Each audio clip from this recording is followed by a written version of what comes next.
Hello दोस्तों, कैसे हैं आप सब। उम्मीद करता हूं आप सब बहुत अच्छे होंगे और यूपी पीसीएस 2023 की तैयारी आपकी बहुत अच्छी चल रही होगी। दोस्तों, ये जो वीडियो सीरीज है ये टॉप 1000 करंट अफेयर की सीरीज है, जो यूपी पीसीएस के लिए जो मोस्ट इम्पॉर्टेंट करंट अफेयर हैं उन्हें यहाँ पर कवर किया जा रहा है। और इसके अब तक 475 टॉपिक्स कवर किए जा चुके हैं, जिन्हें आपको रिवाइज कर लेना चाहिए। और आगे के जो टॉपिक आने वाले हैं वो बहुत महत्वपूर्ण हैं, तो उन्हें भी आपको लगातार देखना है, क्योंकि अब जो वीडियो आएंगे उन्हें आप ज़रूर लगातार देखिएगा, क्योंकि अब मैं टॉपिक वाइज सारे वीडियोज में सारे topic wise current affair cover करूँगा। इसमें आगे मैं बजट लेके आऊँगा, फिर बजट के बाद अन्य जो भी महत्वपूर्ण करंट अफेयर है, जैसे कि महत्वपूर्ण युद्ध अभ्यास हैं, चाहे खेल पुरस्कार अवार्ड, जो भी प्रमुख नियुक्तियां हैं और प्रमुख योजनाएं हैं। बजट वाला ज़रूर देख लीजिएगा, क्योंकि बजट में ढेर सारी योजनाएं मैंने कवर की हुई हैं और वही योजनाएं बार बार पूछी जाती हैं जो बजट में जिनका जिक्र होता है, तो आप बजट की योजनाएं ज़रूर देख लीजिएगा। इसके अलावा आपको यदि टॉप 1000 करंट अफेयर की पीडीएफ चाहिए तो नीचे कमेंट बॉक्स के पहले कमेंट में एक लिंक दिया होगा, उस लिंक पे क्लिक करके आप आसानी से इसकी पीडीएफ प्राप्त कर सकते हैं। इसके अलावा अब आप यूपी पीसीएस के लिए बहुत तेज़ी से रिवीजन कर रहे होंगे, ठीक है। तो रिवीजन के साथ साथ आपको आपकी स्ट्रेटजी में एक महत्वपूर्ण बिंदु जरूर जुड़ना चाहिए, बल्कि दो महत्वपूर्ण बिंदु जुड़ने चाहिए। पहला तो आप प्रीवियस ईयर क्वेश्चन पेपर के जितने महत्वपूर्ण तथ्य हैं वो सब रिवाइज कर जाइए। इसके लिए आप कुछ बुक्स आती हैं प्रीवियस ईयर की, उनको पढ़ सकते हैं, या फिर आपके लिए जो सबसे आसान तरीका है वो है इस चैनल पर पिछले 28 सालों के महत्वपूर्ण तथ्यों का एक पूरा वीडियो है 6 घंटे का, वो देख जाइए। और 28 सालों के महत्वपूर्ण तथ्यों की एक पीडीएफ प्रोवाइड की जा रही है, वो भी आपको नीचे कमेंट बॉक्स में जो लिंक है उससे पता चल जाएगा। और जो दूसरा महत्वपूर्ण आपकी तैयारी में बिंदु जोड़ा जाना चाहिए वो है टेस्ट सीरीज। अब आपके पास 35 से 40 दिन बचे हुए हैं, मैक्सिमम 30 से 35 दिन आप मान के चलिए, और इन आखिरी दिनों में टेस्ट सीरीज जरूर लगाना चाहिए, क्योंकि प्रैक्टिस के बिना कुछ भी पॉसिबल नहीं है। प्रैक्टिस बहुत ज़रूरी है। आप एग्ज़ाम हॉल में बैठकर अपना धैर्य ना खो दें, आप अपनी स्ट्रेटजी ठीक से फॉलो कर पाएँ, इसके लिए प्रैक्टिस बहुत ज़रूरी है। और इस प्रैक्टिस के लिए टेस्ट सीरीज बहुत ज़रूरी है। और टेस्ट सीरीज आपको कम से कम अगर आपने कहीं ज्वाइन भी कर रखी है तो कोशिश कीजिएगा कि फुल लेंथ टेस्ट सीरीज दीजिएगा, क्योंकि जो सब्जेक्ट टेस्ट होते हैं वो आपका मोरल डाउन कर देते हैं। किसी सब्जेक्ट में आपका बहुत अच्छा स्कोर होता है, किसी सब्जेक्ट में खराब स्कोर होता है, तो मोरल डाउन होने लगता है, और ये समय आपका मोरल डाउन नहीं होना चाहिए। आपका जो आत्मविश्वास है वो मतलब कम नहीं होना चाहिए। आपका आत्मविश्वास जितना अच्छा रहेगा आप उतने अच्छा परफॉर्म करेंगे। इसलिए फुल लेंथ टेस्ट दीजिए। और तैयारी आपकी कभी कंप्लीट नहीं होगी। आप ये मान रहे हैं कि अगर पूरी तैयारी करने के बाद हम टेस्ट देंगे, तो ऐसा नहीं है। आप अभी से टेस्ट देना शुरू कीजिए, और जिन टॉपिक्स में आपको लगे कि हाँ यहाँ यहाँ पर मेरी कमजोरी है, तो उनको बार बार रिवाइज कीजिए, ठीक है। और चैनल पर टेस्ट सीरीज उपलब्ध करा दी गई है। टेस्ट सीरीज बहुत ऑथेंटिक है, प्रीवियस ईयर क्वेश्चंस के बेस पर उन्हीं को आधार बनाकर बहुत बेहतरीन टेस्ट सीरीज तैयार की गई है। और अब तक लगभग 200 से 250 लोग टेस्ट सीरीज ज्वाइन कर चुके हैं। आप भी देर मत कीजिए, 10 अप्रैल तक विशेष ऑफर में भी है ये टेस्ट सीरीज। लगभग 499 रुपये इसका प्राइस है, लेकिन आपको 10 अप्रैल तक केवल 399 रुपये की ये मिलेगी ये टेस्ट सीरीज। और जो लोग रेगुलर हमारे व्यूअर हैं, जो पहले से जिन्होंने किसी भी प्रकार की पीडीएफ ले रखी है, उनके लिए एक विशेष ऑफर है कि उन्हें केवल 289 में ये पीडीएफ उपलब्ध कराई जाएंगी, ये टेस्ट सीरीज उपलब्ध कराई जाएगी, जो हमारे पुराने स्टूडेंट हैं जिन्होंने पीडीएफ ले रखी है, ठीक है। चलिए आज के करंट अफेयर पे आते हैं। आज के जो महत्वपूर्ण करंट अफेयर है उसमें सबसे पहला करंट अफेयर है एविएशन गैस का निर्यात, ठीक है। तो एविएशन गैस का निर्यात क्यों चर्चा में है? तो एविएशन मतलब हवाई जहाज में जो प्रयुक्त होने वाला ईंधन है, ठीक है। तो हमें अभी तक ज़्यादातर हवाई जहाज में जो ईंधन प्रयुक्त होता है वो खरीदना पड़ता है बाहर से।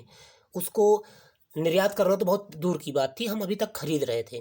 लेकिन अब भारत की एक पीएसयू ने, एक सार्वजनिक क्षेत्र की कंपनी ने अपना उत्पादन इतना बढ़ा लिया है कि अब हम एविएशन गैस का निर्यात भी कर रहे हैं।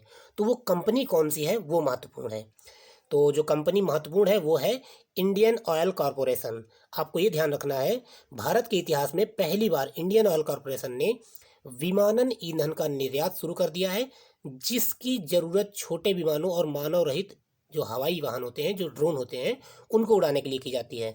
तो इससे जो ट्रेनिंग पायलट है उनकी ट्रेनिंग आसान हो जाएगी, सस्ती हो जाएगी, क्योंकि हमारे देश में ही अब एविएशन जो गैस है और एविएशन ईंधन है वो सस्ता उपलब्ध हो जाएगा। ठीक है, तो चलिए आप बस इंडियन ऑयल कॉरपोरेशन याद रखिएगा, किस कंपनी ने अभी एविएशन गैस का निर्यात शुरू किया है, तो इंडियन ऑयल कॉरपोरेशन ने। चलिए आगे बढ़ते हैं अगले टॉपिक की ओर। अगला हमारा आज का महत्वपूर्ण टॉपिक है विश्व की पहली लिविंग हेरिटेज यूनिवर्सिटी। विश्व की पहली लिविंग हेरिटेज यूनिवर्सिटी, ये वर्ष 2021 में रविन्द्रनाथ टैगोर द्वारा स्थापित विश्व भारती। ये बहुत इंपॉर्टेंट है, इस पे सवाल कई बार पूछा जा चुका है कि रविन्द्रनाथ टैगोर ने कौन सा विश्वविद्यालय स्थापित किया था, कब स्थापित किया था। तो 1921 में रविन्द्रनाथ टैगोर ने शांति निकेतन में इसको स्थापित किया था, विश्व भारती विश्वविद्यालय को। और अभी हाल ही में हुआ यह है कि यूनेस्को के द्वारा इसको विश्व का, भारत का नहीं, पूरे विश्व का पहला लिविंग हेरिटेज यूनिवर्सिटी का दर्जा दिया गया है। एक ऐसा हेरिटेज जो लिविंग हेरिटेज के अंतर्गत आता है, और विश्व में पहली बार किसी ऐसे संस्थान को लिविंग हेरिटेज का दर्जा दिया गया है, इसलिए बहुत इंपॉर्टेंट है। टैगोर जी द्वारा स्थापित विश्व भारती विश्वविद्यालय को लिविंग हेरिटेज यूनिवर्सिटी का दर्जा प्रदान किया गया है। सामान्यतः जो विरासत होते हैं उनको अमूर्त स्मारक का जो दर्जा प्रदान किया जाता है, लेकिन पहली बार ऐसा नया तरीके का दर्जा प्रदान किया गया है। चलिए आगे बढ़ते हैं अगले टॉपिक की ओर। हमारा आज का अगला टॉपिक है भारत का पहला हाइड्रोजन से चलने वाला ट्रक। भारत में कोई भी चीज़ पहली बार बनी हो, कोई भी चीज़ पहली बार हो रही हो, उस पर पीछे सवाल पूछता है, इसलिए आप इसको जरूर, ये सब पहली बार वाले फैक्ट जरूर पढ़ के जाइएगा। तो ये पहला हाइड्रोजन चलने वाला ट्रक किसने बनाया है? ये रिलायंस इंडस्ट्रीज ने बनाया है। सीधे सीधे आपसे यही सवाल पूछा जाएगा, किस कंपनी ने बनाया है? तो ये रिलायंस इंडस्ट्रीज ने बनाया है। ठीक है, तो रिलायंस इंडस्ट्रीज ने भारत का पहला HZICE हाइड्रोजन से चलने वाला एक इंजन बनाया है, जो मतलब ट्रक में लगाया जाएगा। तो इस टेक्नोलॉजी से बनाने वाला हाइड्रोजन ट्रक है। और रिलायंस ने बेंगलुरु में एक इंडिया एनर्जी वीक चल रहा था। आपसे ये भी पूछा जाता है कि इंडिया एनर्जी वीक कहाँ आयोजित किया गया था, तो ये बेंगलुरु में आयोजित किया गया था, और इसमें हैवी ड्यूटी ट्रक को इन्होंने प्रस्तुत किया था, और प्रधानमंत्री नरेंद्र मोदी ने इसको हरी झंडी दिखाई थी। इसलिए भी इम्पोर्टेंट है, अगर कोई प्रधानमंत्री किसी चीज़ का उद्घाटन कर रहे हैं तो भी वो बहुत इंपॉर्टेंट है। और इस हाइड्रोजन से चलने वाले ट्रक का जो उद्घाटन है प्रधानमंत्री जी ने किया था। चलिए आगे बढ़ते हैं अगले टॉपिक की ओर। हमारा आज का अगला टॉपिक है जम्मू कश्मीर में लिथियम के भंडार। जम्मू कश्मीर बहुत बड़ी बात है, पूरे विश्व में ये मतलब खबर फैल गई थी कि जम्मू कश्मीर में लिथियम के भंडार पाए गए हैं, और कहीं ना कहीं बहुत बड़ी बात है। लिथियम बहुत ही मतलब हमारे परमाणु संयंत्रों के लिए लिथियम बहुत ही महत्वपूर्ण एक अयस्क है, एक महत्वपूर्ण स्रोत है। तो जम्मू कश्मीर के कहाँ पर, किस जिले में पाया गया है, और ये देख लीजिए। तो जम्मू कश्मीर के रियासी जिले में, जम्मू कश्मीर के रियासी जिले में पहली बार लिथियम के भंडार पाए गए हैं। और भारतीय भूवैज्ञानिक जो सर्वेक्षण है उन्होंने रियासी जिले में जम्मू कश्मीर में इसकी पहचान की है। तो बस आपको इतना याद रखना है कि हाल ही में भारत में कहाँ पर लिथियम के भंडार पाए गए हैं, तो ये जम्मू कश्मीर के रियासी जिले में पाए गए हैं। चलिए आगे बढ़ते हैं अगला टॉपिक। हमारा आज का अगला टॉपिक है नकल विरोधी कानून। कई राज्यों में नकल विरोधी कानून है, हमारे उत्तर प्रदेश में भी एक नकल विरोधी कानून है, लेकिन उत्तराखंड में अब तक का सबसे कठोर, सबसे सख्त नकल विरोधी कानून माना जा रहा है कि ये लाया गया है। उत्तराखंड में भारत का सबसे सख्त नकल विरोधी कानून लागू हो गया है, और राज्यपाल, वहाँ के राज्यपाल कौन है? Lieutenant general Gurmeet Singh. Lieutenant general Gurmeet Singh वहाँ के राज्यपाल हैं, और उन्होंने इस अध्यादेश के माध्यम से, यह भी वहाँ की विधानसभा में पारित नहीं हुआ है, एक अध्यादेश के माध्यम से ये नकल विरोधी कानून लाया गया है। और इसमें क्या प्रावधान किए गए हैं?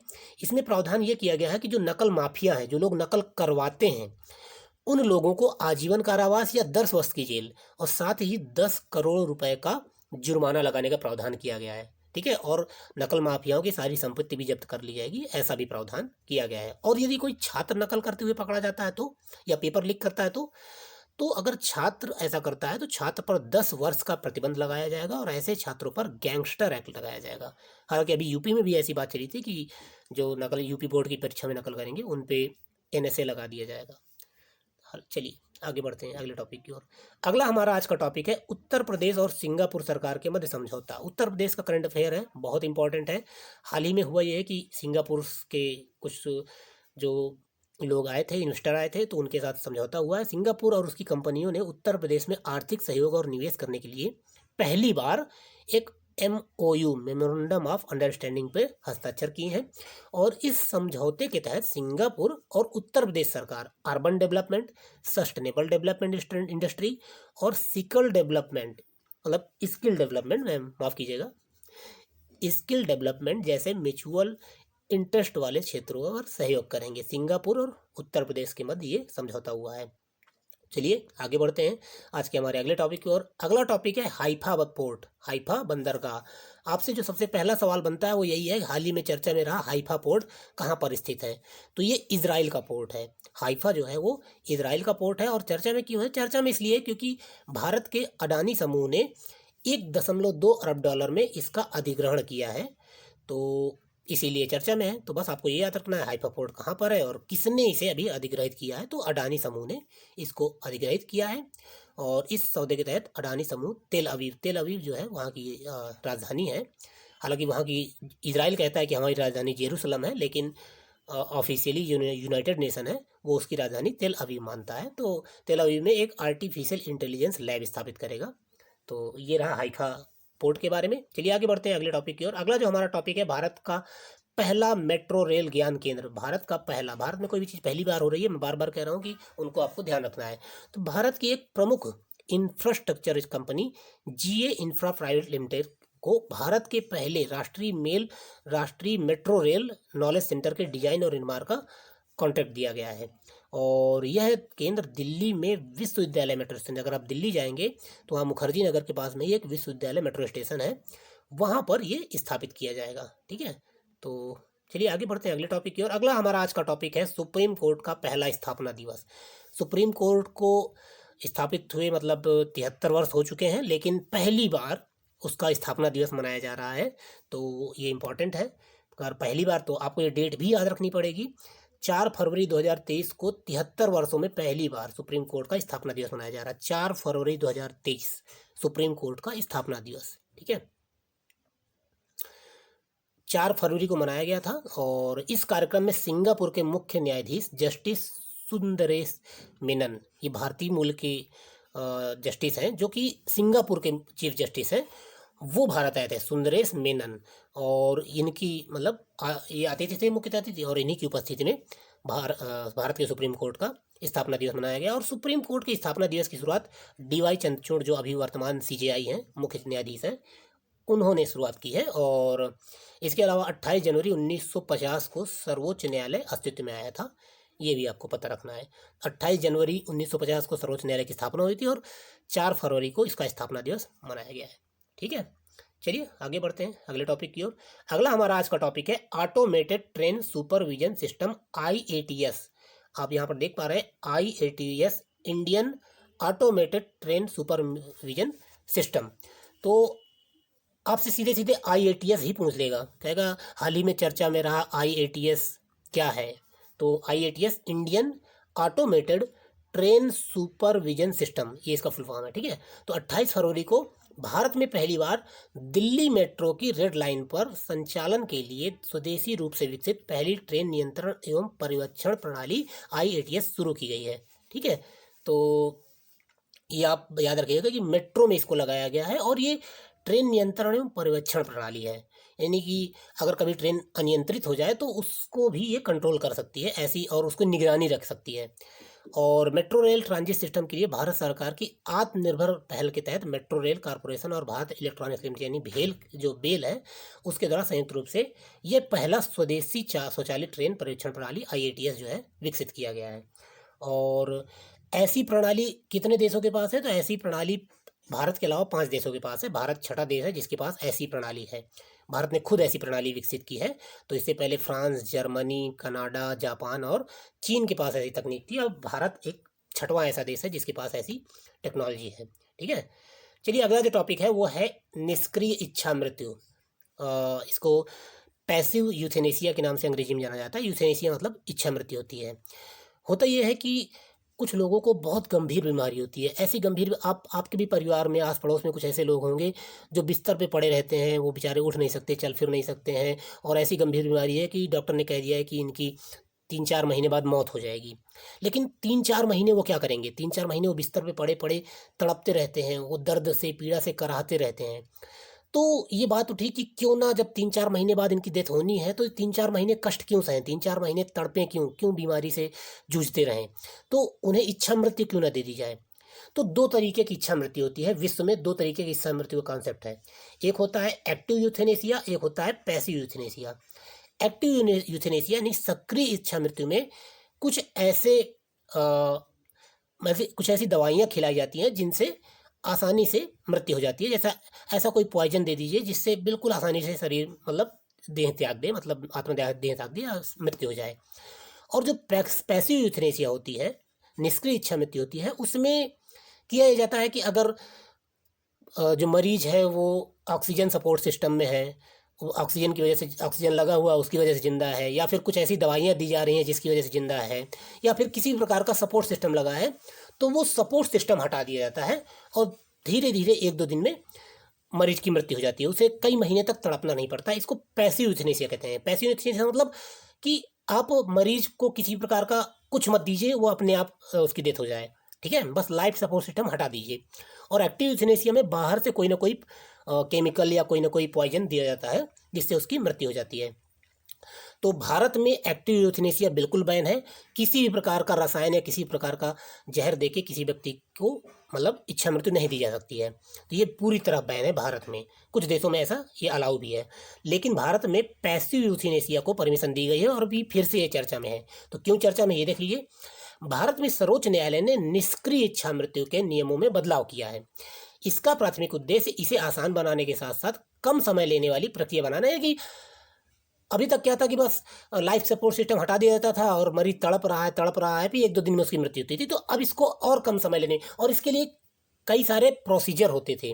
आपको जाके मजिस्ट्रेट से बाकायदे इसकी परमिशन लेनी पड़ती थी और कई सारे प्रोसीजर फॉलो करते थे। तो उन प्रोसीजर को सरल बनाया गया है, ठीक है। सर्वोच्च न्यायालय ने लिविंग मतलब इच्छा मृत्यु की जो विल है वो हस्ताक्षरित या लिखित प्रमाणित करने या प्रति हस्ताक्षरित करने के न्यायिक मजिस्ट्रेट की आवश्यकता को खत्म कर दिया है। अभी तक क्या होता था कि अगर किसी को इच्छा मृत्यु चाहिए तो न्यायिक मजिस्ट्रेट के सामने उसको अपनी लिविंग विल और बाकायदे हस्ताक्षर करके या बोल के लिखवानी पड़ती थी, लेकिन इस बाध्यता को अब सुप्रीम कोर्ट ने खत्म कर दिया है, इसीलिए चर्चा में है। आपने निष्क्रिय इच्छा मृत्यु जाना। चलिए आगे बढ़ते हैं अगले टॉपिक की ओर। विश्व का सबसे बड़ा इलेक्ट्रिक शो एले क्रामा 2023। आपसे सवाल सीधे सीधे बनेगा, एले क्रामा 2023 चर्चा में रहा है, ये क्या है? तो ये विश्व का सबसे बड़ा इलेक्ट्रिक शो है और कहाँ पर आयोजित किया गया ये देख लीजिए। 28 फरवरी 2023 को भारतीय electrical and electronics manufacturers association द्वारा विश्व का सबसे बड़ा इलेक्ट्रिक शो एले क्रामा 2023 की शुरुआत India expo mart greater Noida में। मैंने इसको क्यों चुना है, क्योंकि ये इंपॉर्टेंट है। कोई भी चीज़ भारत में पहली बार हो रही है और विश्व का सबसे बड़ा इलेक्ट्रिक शो है, ठीक है। और ये ग्रेटर नोएडा उत्तर प्रदेश में हो रहा है, ये सबसे महत्वपूर्ण बात है। यूपीपीसीएस में ये बहुत इंपॉर्टेंट है। एले क्रेमा 2023 ये ग्रेटर नोएडा उत्तर प्रदेश में हुआ है और इस कार्यक्रम की अध्यक्षता मुख्य अतिथि केंद्रीय राज्य मंत्री आर.के. सिंह के द्वारा की गई थी, ठीक है। और इस वर्ष इसकी थीम क्या थी? इसकी थीम थी री imaging energy for sustainable future, और 15वें संस्करण में जर्मनी हमारा भागीदार देश था, ये भी आपको पता होना चाहिए। तो एले क्रेमा 2023 ग्रेटर नोएडा उत्तर प्रदेश में हुआ था और ये विश्व का सबसे बड़ा इलेक्ट्रिक शो था, ठीक है। चलिए आगे बढ़ते हैं अपने अगले टॉपिक की ओर। अगला हमारा टॉपिक है झोंग सिंह 26। देखिए नाम भी बड़ा मतलब हमारे लिए अजीब है क्योंकि ये चाइनीज नेम है। तो झोंग सिंह 26 क्या है? झोंग सिंह जो 26 है ये चीन के संचार उपग्रह, चीन का एक संचार उपग्रह है झोंग सिंह 26। इसको लॉन्ग मार्च, वहाँ उनका एक रॉकेट है, बहुत फेमस रॉकेट है लॉन्ग मार्च। जैसे हमारा है GSLV और PSLV, उनका है लॉन्ग मार्च। लॉन्ग मार्च 3B रॉकेट की सहायता से इन्होंने झोंगमिंग जो उपग्रह है उसको जियो सिंक्रोनस ट्रांसफर ऑर्बिट में इसको लॉन्च किया है। ये संचार उपग्रह है, बस आपको ये पता होना चाहिए, चीन का है। और अगला जो टॉपिक है वो the agriculture innovation mission for climate, AIM4C, agriculture innovation mission for climate, बस यही आपको याद रखना है। तो भारत जलवायु कृषि स्मार्ट कृषि और खाद्य प्रणाली नवाचार के लिए निवेश और समर्थन में तेजी लाने के उद्देश्य से ये शुरू किया गया था। किसके द्वारा? अमेरिका और संयुक्त अरब अमीरात के द्वारा। तो ये जो योजना है, ठीक है, कौन सी योजना, मतलब ये प्रकार की जो पहल है, the agriculture innovation mission for climate, ये किसने शुरू किया था? तो ये शुरू किया था अमेरिका और संयुक्त अरब अमीरात के द्वारा। फिर इसके बाद क्या हुआ कि अभी I2U2 सम्मेलन हुआ। I2U2 मतलब I2U2, तो आई मतलब इंडिया और इजराइल, U2 मतलब US और UAE। तो I2U2 सम्मेलन में ये 4 देश शामिल हुए और वहाँ पर भारत ने इस पहल में भी हस्ताक्षर किए थे। तो इस सम्मेलन में संयुक्त राज्य जो इस बिजनेस फोरम के मौके पर AIM4C में शामिल होने के लिए भारतीय जो एम्बेसडर थे, उन्होंने इसमें हस्ताक्षर किए थे। तो ये आपको बस पता होना चाहिए कि भारत ने भी इसमें हस्ताक्षर कर दिए हैं और कहाँ पे किए हैं? I2U2 सम्मेलन में किए हैं। चलिए आगे बढ़ते हैं। अगला जो हमारा टॉपिक है वो है डिब्रूगढ़ टाइगर रिजर्व। सीधे सीधे सवाल बनेगा कि हाल ही में चर्चा में रहा या हाल ही में नया बनाया गया tiger reserve, Dibrugarh tiger reserve कहाँ पर स्थापित किया गया है, कहाँ पर बनाया गया है? तो राष्ट्रीय बाघ संरक्षण प्राधिकरण NTCA जो जिसे जानते हैं, इसने उड़ीसा राज्य सरकार की अधिसूचना के बाद डिब्रूगढ़ वन्यजीव अभयारण्य को टाइगर रिजर्व घोषित करने के प्रस्ताव को सैद्धांतिक मंजूरी प्रदान कर दी है। अभी क्या है, डिब्रूगढ़ राज्य में तीसरा और पश्चिमी उड़ीसा में पहला टाइगर रिजर्व बन जाएगा। यानी कि उड़ीसा में कितने टाइगर रिजर्व हो गए हैं? अब 3 हो गए हैं। पहले 2 थे, अब 3 हो गए हैं। और इसके पहले उड़ीसा में सिमलीपाल और वर्तमान में राज्य में केवल 2 ही सिमलीपाल है वहाँ पर एक, और इसके अलावा एक और है, देखिए मुझे याद नहीं आ रहा है, लेकिन वहाँ पर 3 टाइगर रिजर्व टोटल हो गए हैं। ठीक है, चलिए आगे बढ़ते हैं अगले टॉपिक की ओर। हमारा अगला टॉपिक है पहला एग्री चैटबॉट। इस समय चैटबॉट खूब चर्चा में है। चैटबॉट मतलब ऐसे आर्टिफिशियल इंटेलिजेंस से युक्त मतलब ऐप है जहाँ पर आप कुछ भी आप बोल के आप उनसे जवाब पा सकते हैं। इनको चैटबॉट बोलते हैं। आप बोलिए या कुछ लिख दीजिए, उसका रिप्लाई आपको वो दे देगा, तो इनको चैटबॉट बोलते हैं। तो पहला एग्री चैटबॉट अभी भारत में आया है। उसका नाम क्या है? अमा कुरसई। KRUSHAI, अमा कुरसई। ठीक है, तो अभी इसके चर्चा में क्यों है? उड़ीसा के राज्यपाल प्रोफेसर गणेशी लाल ने कृषि उड़ीसा 2023 के समापन सत्र में कृषि क्षेत्र के लिए भारत का पहला AI चैटबॉट अमा कुरसई लॉन्च किया है। किसने लॉन्च किया है? ये उड़ीसा के राज्यपाल ने लॉन्च किया है। जो अमा कुरसई चैटबॉट है, ये किसानों को सर्वोत्तम कृषि पद्धतियों से के साथ मदद करेगा। उन्हें सरकारी योजनाओं और 40 से अधिक वाणिज्यिक और सहकारी बैंकों से ऋण उत्पादों के बारे में सूचित करेगा। तो बस आपको याद रखना है कि अमा कुरसई क्या है। ये एक पहला AI चैटबॉट है जो कृषि क्षेत्र में कार्य करेगा और उड़ीसा के राज्यपाल के द्वारा इसे लॉन्च किया गया है। अगला जो हमारा टॉपिक है वो IDEX है। आईडेक्स इन्वेस्टर हब चर्चा में क्यों है? क्योंकि रक्षा मंत्री राजनाथ सिंह ने IDEX इन्वेस्टर हब लॉन्च किया था। और IDEX इन्वेस्टर हब का जो उद्देश्य है वो रक्षा क्षेत्र में निवेश में तेजी लाना है। आपसे सीधे सवाल बनता है कि हाल ही में चर्चा में रहा या रक्षा मंत्री राजनाथ सिंह के द्वारा लॉन्च किए गए IDEX का उद्देश्य क्या है? तो इसका उद्देश्य है रक्षा क्षेत्र में निवेश में तेजी लाना और निवेशकों को अवसरों, नवाचारों के बारे में एकीकृत दृष्टिकोण देना। ठीक है, और इसके अलावा इसके तहत प्रमुख भारतीय निवेशकों द्वारा पहले ही 200 करोड़ रुपए से अधिक का निवेश किया जा चुका है। आपको IDEX याद रखिएगा। IDEX जो है रक्षा क्षेत्र में निवेश को बढ़ाने के लिए ये उपाय किया गया है, IDEX लॉन्च किया गया है। बढ़ते हैं अगले टॉपिक की ओर। हमारा आज का अगला टॉपिक है हेज विद क्रिप्टो। क्या है? हेज विद क्रिप्टो इकोनॉमी क्षेत्र का है। हेज विद क्रिप्टो जो है ये रिसर्च के अनुसार ये भारत में 2023 में क्रिप्टो को अपनाने के लिए तैयार 7वें सबसे बड़े राष्ट्र के रूप में विकसित हुआ है। ठीक ना। ऑस्ट्रेलिया वर्ष 2023 में क्रिप्टो को अपनाने वाला सबसे बड़ा देश बन गया है और जिसमें 10 में से 7.37 के स्कोर किया है इसने। और इसके बाद संयुक्त राज्य में, मतलब हेज विद क्रिप्टो एक प्रकार की सूची है जिसमें ये बताया जाता है कि क्रिप्टो को कौन कौन अपना सकता है, कौन कौन अपना चुका है। तो अभी तक मतलब ऑस्ट्रेलिया अपना चुका है, उसके पहले भी 6 राष्ट्र अपना चुके हैं और कहा जा रहा है कि भारत जो है वो 7वां सबसे बड़ा देश बन सकता है जो क्रिप्टो को अपना सकता है। ठीक है, बस यही है हेज विद क्रिप्टो। चलिए आगे बढ़ते हैं अगले टॉपिक की ओर। अगला जो हमारा टॉपिक है वो है डिजिटल भुगतान परियोजना ऑफलाइन पे। ऑफलाइन पे जो है ये डिजिटल भुगतान परियोजना है, ऑफलाइन पे। और इसको किसने लॉन्च किया है? तो HDFC बैंक ने व्यापारियों और ग्राहकों के बीच ऑफलाइन डिजिटल भुगतान का परीक्षण करने के लिए क्रंचफिश डिजिटल कैश के साथ साझेदारी करके भारतीय रिजर्व बैंक के नियामक सैंडबॉक्स कार्यक्रम के तहत एक पायलट परियोजना शुरू की है। इसमें कई सारे महत्वपूर्ण फैक्ट हो गए। पहला महत्वपूर्ण फैक्ट कि ऑफलाइन पे परियोजना किसने शुरू की है? कि HDFC बैंक ने शुरू की है। किसके लिए शुरू की है? तो व्यापारियों और ग्राहकों के बीच में जो लेन देन होता है वो ऑफलाइन हो सके उसके लिए शुरू की है। और किसके तहत शुरू की है? तो ये RBI की एक पहल है, सैंडबॉक्स कार्यक्रम, इसके तहत शुरू की है। ठीक है, चलिए आगे बढ़ते हैं। और इस कार्यक्रम को ऑफलाइन पे के नाम से भी जाना जाता है और पायलट परीक्षण के रूप में इसे 16 शहरों में अभी लॉन्च किया गया है। और अभी केवल आप 200 रुपये तक का इसमें लेन देन कर सकते हैं, ताकि अगर कभी गलती से ट्रांजेक्शन फेल हो जाए या फंस जाए तो उसमें ज़्यादा नुकसान ना हो, इसलिए केवल 200 रुपये तक इसको सीमित किया गया है। ठीक है, चलिए आगे बढ़ते हैं अगले टॉपिक की ओर। अगला जो हमारा टॉपिक है वो है एशिया आर्थिक संवाद। एशिया आर्थिक संवाद ये 23 से 25 फरवरी 2023 के मध्य एक भू अर्थशास्त्र पर विदेश मंत्रालय का महत्वाकांक्षी वार्षिक कार्यक्रम है। और एशिया आर्थिक संवाद के 7वें संस्करण का पुणे में आयोजन किया गया था। इस संवाद के उद्घाटन सत्र में विदेश मंत्री डॉक्टर S जयशंकर, भूटान के वित्त मंत्री लियोन पो नामग्याल सेरिंग तथा मालदीव के वित्त मंत्री इब्राहिम अमीर द्वारा परस्पर चर्चा की गई। तो भूटान और इसके अलावा मालदीव, ये 2 देश के वित्त मंत्री भी आए हुए थे।